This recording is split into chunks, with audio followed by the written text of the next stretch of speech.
It's time for Agriculture, presented by Turkana Farms in Germantown, New York, a small-scale producer of heritage breed livestock and a wide array of vegetables and berries on just over 39 acres. They also produce a full array of garden vegetables, many of them heirloom varieties raised naturally, as well as an assortment of berries, including raspberries, blackberries, gooseberries, black, red, and white currants, mulberries, and elderberries.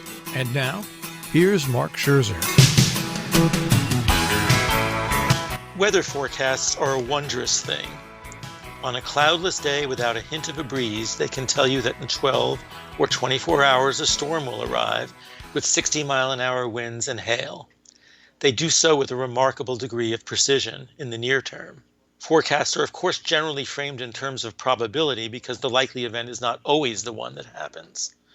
Hurricanes veer off, storms dissolve. Other forces like fires affect the atmosphere with unpredictable consequences. That is, shit happens. Yet we're so used to the accuracy of short-range forecasts that we get angry with meteorologists whose predictions do not hit the mark. My faith in the weatherman extends even into longer-term forecasts, where it should be obvious that specific events are unpredictable. This year, when it was unclear to me early in the planting season where I would be, farm or city, and for how long, I was late getting many seedlings started and plants in the ground.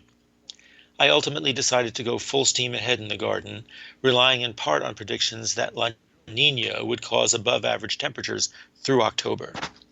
I knew my tomatoes, peppers, and cucumbers would start very late, but I figured I'd be hauling them in until Halloween. The prediction of warm weather on the whole has been accurate. Witness the balmy, near 80-degree weather on the last weekend of September. But just as there is a difference between overall climate and weather, even a warm spell of weather can have some cold days mixed in. And on 2 nights this week, we had an uncharacteristically early frost. I had no warning of the first night of frost. Perhaps I should have seen the predicted nighttime low temperatures in the upper 30s and gone out and harvested and covered plants. But such is my faith in short-term forecasts that without seeing a specific frost warning, I didn't think it would happen. Even when I first went out Tuesday morning, I did not see that much actual white covering. But I've since been told that in drought-like times, there may be insufficient moisture in the ground to create that white coating. The damage was still done.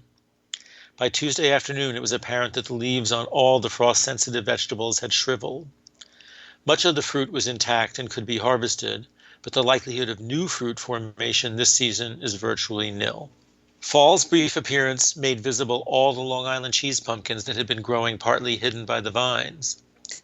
It caused me to rush a load of fresh straw down to our pigs, so Possum could make a cozy nest for herself and Vernon inside their hut.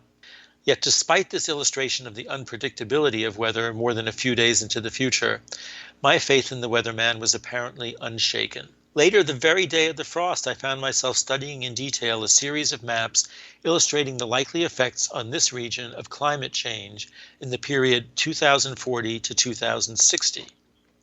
The maps were in a ProPublica article entitled "New Climate Maps Show a Transformed United States," to which I was linked by an excellent article in the New York Times about how climate change will reshape America. My focus on these maps was in some sense absurd.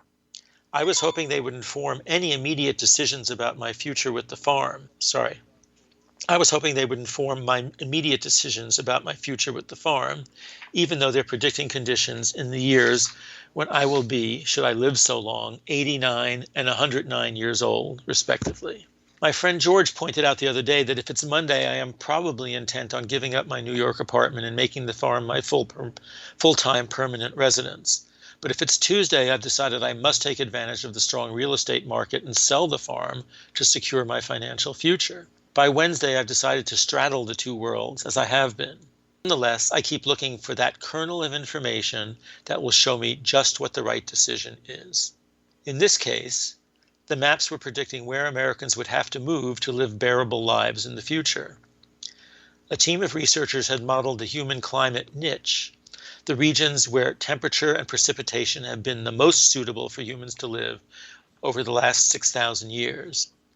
The temperate, productive niche where humans can best make a go of it covers much of the middle of the country now, As the climate changes, the human niche will shift north and toward the Midwest, and in the most extreme scenarios centers on south-central Canada, with large swaths of the southeast and southwest becoming almost uninhabitable. More than half the days in Arizona will see highs above 95, with many wet bulb days, so-called, when the high temperature plus humidity will make it dangerously difficult for the body to cool down. Agricultural yield in parts of Texas and Oklahoma will drop by 70 to 90%, and gross domestic product will drop dramatically in the southeast.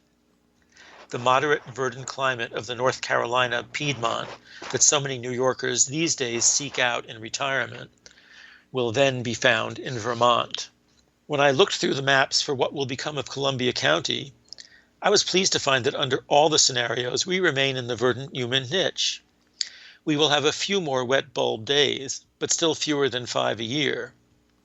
Unlike New York City, hardly any of our land will be underwater at high tide. Our crop yields will actually increase between 6 and 15%. The effect of climate change on our gross domestic product will be more or less neutral. If, as the Times article predicts, Americans will be migrating to the areas that remain habitable, it's a good bet that what has become prime real estate here in the age of COVID will be even more relatively valuable 20 years from now. I decided I should hold on to the farm. Then again, as George might have predicted, by the end of the week I had new information that upset my calculus again. How can I make a decision based on what the climate will be like 20 years from now when I don't even know what country I'll be living in come January? Dan Baltz, in an opinion piece in the Washington Post entitled "This is Not a Drill, the Reichstag is Burning," has elegantly outlined the parallels between the way President Trump is seeking to undermine the democratic process and the way Hitler came to absolute power in Germany. Will I be governed by the Constitution of the United States of America? Or will I be under the thumb of a legislatively anointed president for life on the model of Papadoc Duvalier in Haiti or Supar Murat Niyazov in Turkmenistan? I must give credit to my prescient sister Jolie, who saw this coming 4 years ago. She didn't need a weatherman to know which way the wind blows.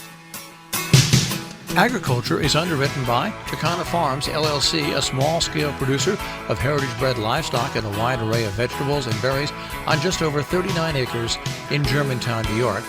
More information, 518-537-3815.